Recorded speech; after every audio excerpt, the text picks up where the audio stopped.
The ratio of escape velocity to the escape velocity at a planet whose radius and mean densities are twice as that of Earth.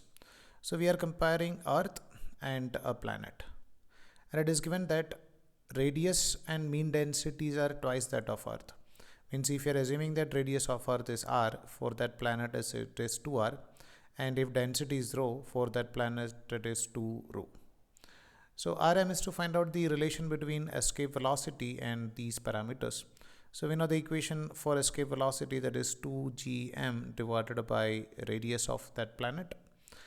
Now over here it is not given in terms of like we need to find out the answer in terms of density, not in terms of mass. So we can write it as under root of 2g into, instead of mass we can take it as nothing but density into volume, and volume we can take it as nothing but 4 by 3 pi r cube divided by r over here. So this r and 1 r over here get cancelled, so we'll get as it is r square.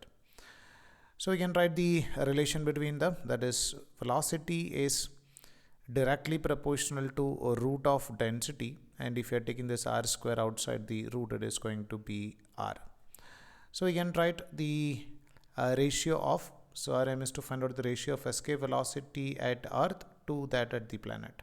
So escape velocity of Earth and escape velocity of planet will be equal to, we can take it as under root of density of Earth by density of planet into radius of Earth divided by radius of that planet.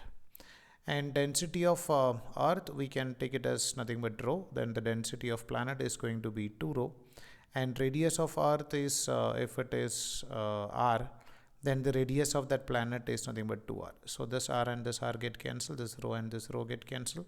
So we can write this is nothing but 1 divided by 2 root 2. So 1 by 2 root 2 or 1 is to 2 root 2 will be the ratio of velocity, escape velocity on Earth to that of planet.